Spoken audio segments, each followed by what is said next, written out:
What's up, you guys? I'm here again for another video, and today we're going to be doing a bit of a mukbang and a bit of a talk about the new Netflix series Hype House that was released. And before we start, if you want to keep up with my content, please hit that subscribe button. I'd super appreciate it. It would help me out a lot, and I would love to really just talk to you guys and have this journey with you. We're going to be having a mukbang of some flamin' hot mac and Cheetos, which I call them. I have the flamin' hot ones, and I save them for a nice conversation, and I don't usually do a mukbang because I get embarrassed eating around people, but here they are. They don't have the flavor packet in there. I'm going to add it right now.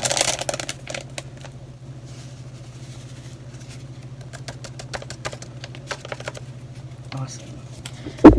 Well, basically, I binge watched the entirety of the Hype House first season. There's only one season on Netflix right now. It was released maybe this week or last week. I'm not sure. As you can see, I haven't done.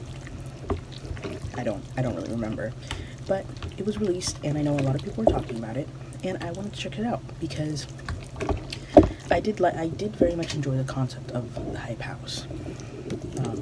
I guess it's just Hype House. I keep saying the Hype House. I'm not sure which one it is, but basically, it's if you don't know what the Hype House is, it's, you know, at the beginning of TikTok, maybe not the beginning because, you know, before it was called Musical.ly, but when TikTok was just a bit newer and people were just now getting on it, there was several stars on it who, you know, started from the ground up and really just got a big following.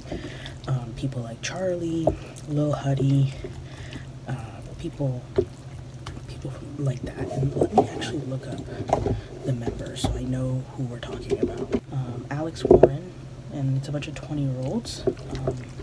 Clover, Annan, Vinny Hacker.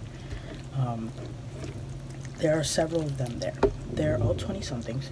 Oh, Nikita Dragon is there. Lorray is a new one as well. Lorray, I grew up a little bit on, especially with Twains, but I don't know if I should be connecting their names, so I'm just going to leave it at that.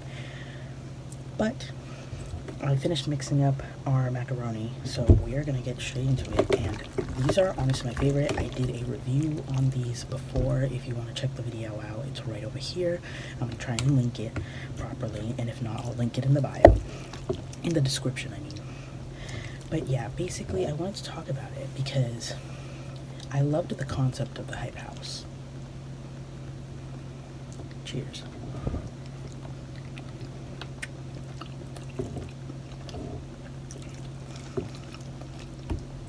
Ooh. I did enjoy the concept of the Hype House. A bunch of people who got pretty big with their content creation, you know. No matter what you guys think of it, whatever path they took, they got a platform, a new one, and tried something new and just, you know, did what they liked, and they're making money off of it. I don't see anything wrong with that. Again, you guys know more than me what these individuals have done. I don't know more than baseline their TikTok influencers. That's all I really know. So you guys feel free to inform me in the comments or argue if you need to, but I don't know everything about it. But yeah, I just have respect for the fact that they decided to all come together. And try and do this Hype House, because I know there was like FaZe Clan and some other houses, but they all disbanded, and I know they're trying to do something a bit newer and actually trying to stay connected. And I know a big issue, and again, don't watch this video if you don't want any spoilers on it, because I'm obviously going to accidentally spoil it. But I know a lot of, especially with reality TV, it causes a lot of drama, it causes a lot of conflict. I'm going to take another bite. A lot of drama, a lot of conflict. And so, of course, you know, these are 20-somethings. You know, some of them didn't go to college. Some of them, a lot of them had rough places growing up, you know, some bad parents, abusive family deaths, sickness, abusive relationships, homelessness as well.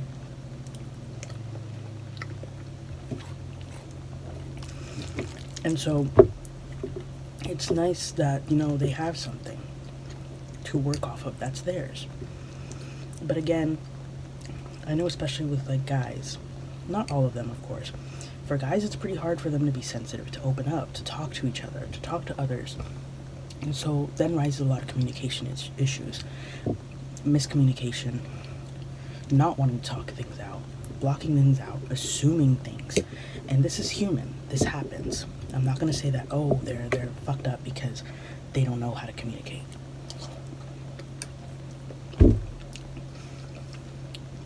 If you have bad family growing up, you're not going to talk. You're going to stay quiet. You're going to stay in your room and you're not going to really talk. And if you're homeless, who are you going to talk to?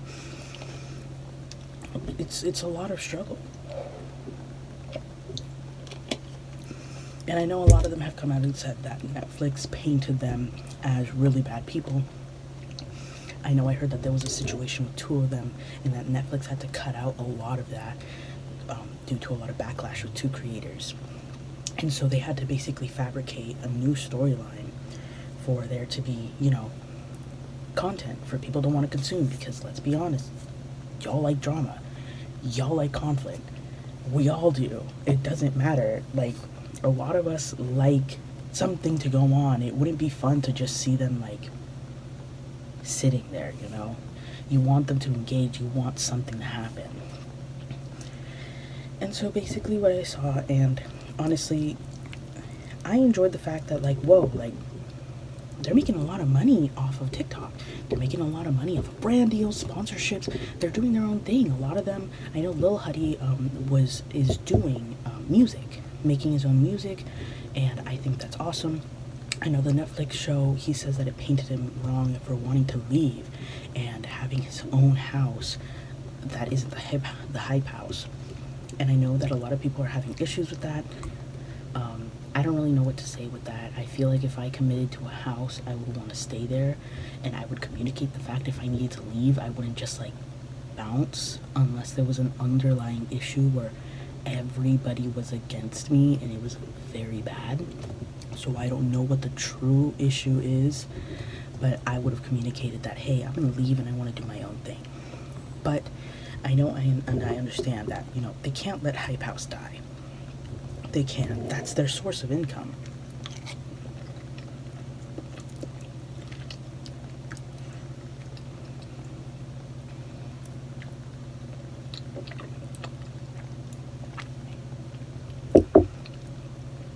One thing that really makes me upset with people is that they build these creators up. They create an influencer. This influencer does some good stuff. It doesn't matter if you think it's cringy, if you think it's annoying, if you think it's weird. It's getting numbers. They're getting money. Brands like them. Sponsorships like them. They're getting sponsors.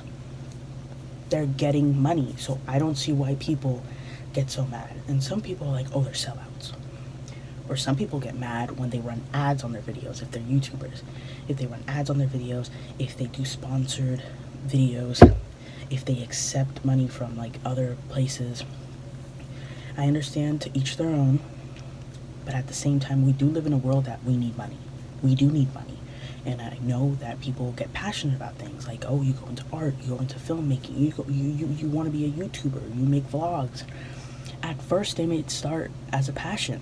When, you know, maybe you have the money to pay your bills at the time, but maybe you're just scraping by, or maybe you're living in a friend's house, or you're living in your parents' house, and you have time and a bit of stability to be able to produce this. And some people don't even have anything, but emotionally, they do want to reach out and do some social media.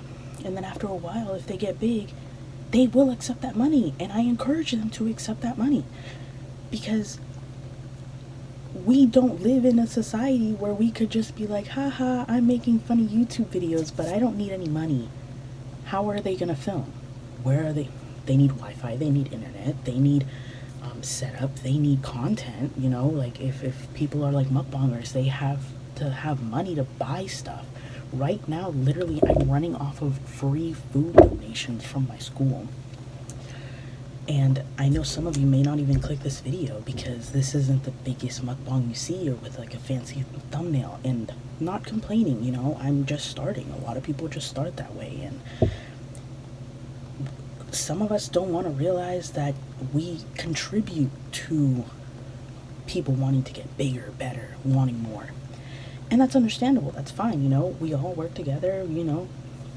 People need their money. It's just, I don't understand why people get upset about the fact that people needing money and accepting money, especially if they've, you know, worked for it. And I know some people are gonna be like, oh, but they're just TikTokers. They're just like little 20-year-olds who got famous doing a stupid little dance on TikTok. I don't see it that way, because a lot of things that sprout into something bigger maybe started as a stupid idea, but they're still making money.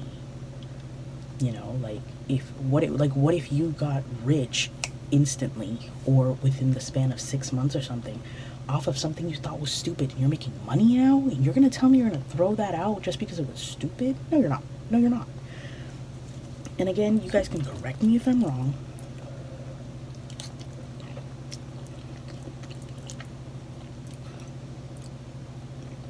But the concept of the hype house, I respect it.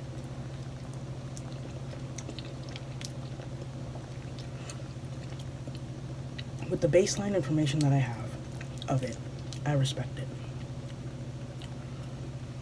You know, I don't know about these people individually. I've never met any of them. I've never talked to any of them. I'm not big on social media either to even be at their level. You know, they're up here and I'm right here. I hope to be up there soon. I think it would be awesome. I think it'd be awesome to communicate with people like that. I think it'd be cool.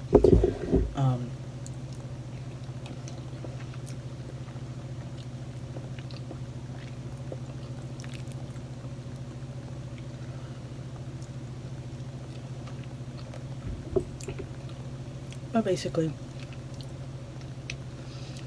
the Netflix series also did show the humanity of it. These are a bunch of 20-year-olds in a big house. They're roommates. And thus comes conflict.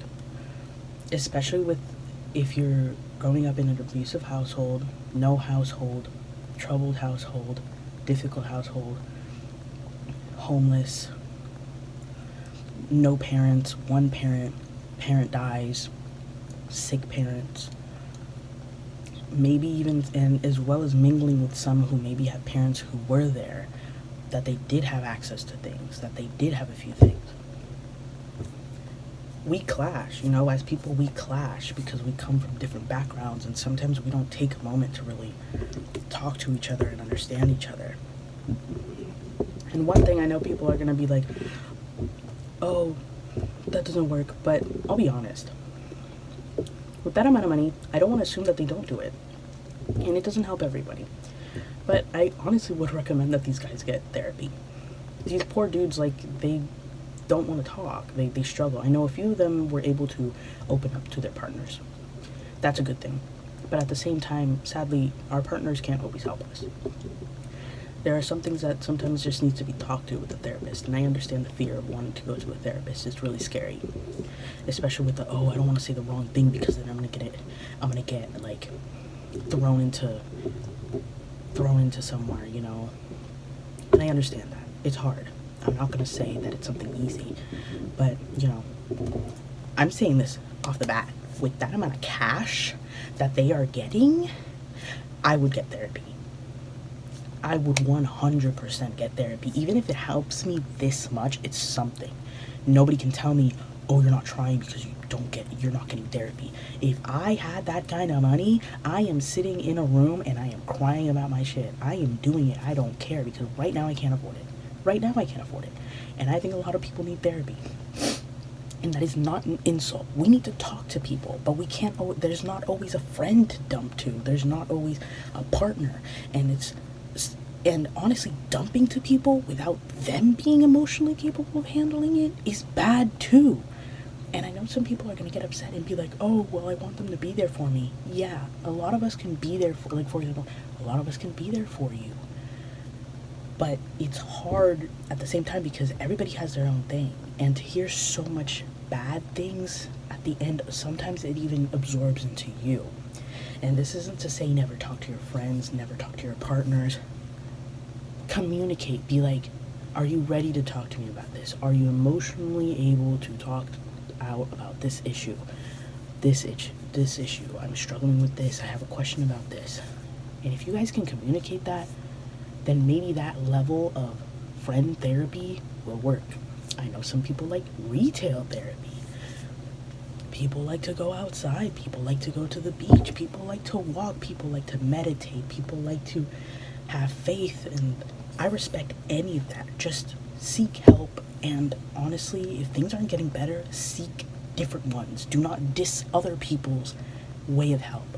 And a lot of these people, they could do a lot better with communicating, but at the same time, they're 20-somethings, and sometimes, I don't like saying it, but it takes a moment to mature. They've been thrown out into a world of spotlight, and that's so hard, especially like if you're a teenager and you're in your 20s. You're gonna do wild stuff. You're gonna fuck up. Obviously, I am not going to be defending some of the people who have done bad things. I'm not gonna get into that, but some of like surface level of like being rude or being cocky, like stuff like that. A lot of this can be solved with learning how to communicate and learning how to talk. And I'm not gonna say that I'm perfect and I know how to do it, but being able to communicate and sit down and chill out about it and really open up, it helps.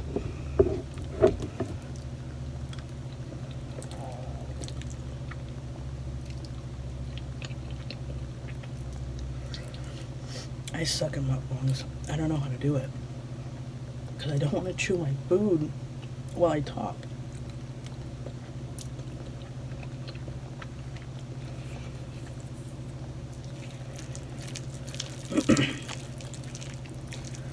But let me add more milk to it. I'm gonna make a little bit of hot chocolate afterwards.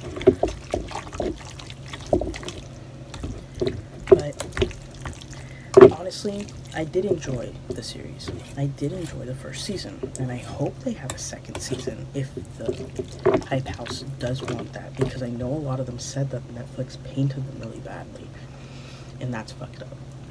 I don't think that was good. They should know what is being released, and they should be comfortable with it. But at the same time, I know that they were having a discussion that it's really hard because they wanted to have a hype house, of a content creation house, and just be together. But a lot of them are starting to grow and they want to do their own separate thing. And like, for example, Lil Huddy moved out. And this is a big spoiler, but at the end, big spoiler, click out if you don't want to hear it. At the end, they apparently do end up splitting up. The hype house splits in half. I don't remember which, but I think it was 3 that left, or 4 that left to another house, but they will continue to be part of the name, the Hype House, just they will not be living in the same mansion. There will be 2 different houses, and then Lil Huddy's, because I know they wanted to say that's like Hype House 2, and so they're trying to do Hype House 3.0, something like that. And, you know, I hope it works out for them. I hope it's good. I hope that they make some good content. I hope they do well. A lot of them, I know they've had like a lot of trouble growing up, and I hope that some of them can heal. I mean, I hope all of them can heal. That's, you know, that's just me. That's just the type of person I am. I see the type of person you are. But I don't know, I'm just being straight up. I don't want to be rude to anybody. I don't want to tell people what to do, but that's what I'm thinking. And I hope they can heal. I hope they can work together, and I hope that they can make content, because I know a lot of them just didn't want to work anymore. They didn't want to do things anymore. And at the same time, it's like, you wanted this, but at the same time, I understand that it's either this or they have nothing. So it's sometimes even the illusion of having free choice. So I'll leave it to them. I'm not going to say what needs to be done. Further than that, But yeah, that's basically it, you guys. I do recommend that you guys give it a watch. If there's a reason why you don't want to, I also understand that. But off a basis, if you want just something random to watch on Netflix and you like that type of stuff, wanting to watch content creators, I really recommend it. And for anybody asking, I think this is a term like micro celebrity, right? I think people who get big on social media and they're known throughout, I think they count as a celebrity. I genuinely do, because what are celebrities? Literally people who everybody knows and are fucking famous, you know? And you're gonna tell me that now in the age of like everything being social media apps, digital, VR, everything, you're gonna tell me that they're not celebrities? Come on. Like, maybe they're not in your age range or something, but maybe a lot of the kids like them, or teenagers, or preteens, or older people. There's something for everybody. There are celebrities of every different thing. And I think they should get the respect that they deserve. Obviously, you know, I, again, am not going to be defending people who have done fuck shit. You know, that's not what I'm talking about. But to each their own, you know? I stay out of that shit. But I do recommend it. And if you enjoyed it, let me know. If you didn't like it, let me know. Let me know what you think in the comments. Let me know if you want a season 2, or let me know anything more about the Hype House. I did think it was cool. One random fact about it is that basically I did accidentally see Lil Huddy when I was working in California. I did see him and one more person. They were around when I was working. I was working at an emo store, that's all I'm going to say. But I did see them, and it was interesting because at the time, I know they were getting big, so they were like the big thing at the time on TikTok. And so everybody was scrambling. They were like, oh my god, oh my god. And I was like, what's going on? And they were like, oh, this like TikTok star is out. And I'm like, oh, cool. And it was interesting because like one of my coworkers have literally done videos with him. One of my coworkers has done a video with him, I think. I'm gonna see if I can find the video, and I'll probably like let y'all know if I was wrong, but I think I remember seeing a video of them actually doing like a dance on TikTok. But basically that's it, you guys. I hope you guys had a great day. I'm sorry this wasn't the best mukbang ever because I don't know how to talk while eating. I don't want to be gross, but I know maybe the point of, not that mukbangs are gross because I love watching them, but like I don't know how to talk while chewing because I feel like you guys let me know what you're comfortable with, and I don't know, maybe I should just get over it and just like eat. But let me try a little bit more. But that's it for today. I'm not good. Thank you for watching my Hype House commentary on it and Flamin' Hot Cheeto review. I got the sniffles. If you like my videos, please hit that subscribe button. Thank you guys for tuning in. I really appreciate the help. I'm gonna hit a thumbnail real quick. And yeah, that's it, you guys. Thank you guys for tuning in. Hit that subscribe button, like, comment, and you guys have a great day. Goodbye.